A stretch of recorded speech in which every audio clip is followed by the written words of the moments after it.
The United States has been the hardest hit nation worldwide by COVID-19.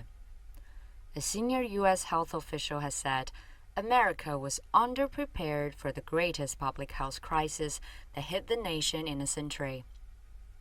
The novel coronavirus has contracted more than 5.3 million people and caused over 168,000 related deaths in the United States.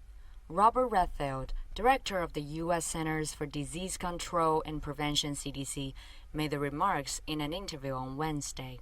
Redfield said, "We have some states that we're down to less than 40, 30, 20 contact tracers. We really haven't invested in these nations in the core capabilities of public health.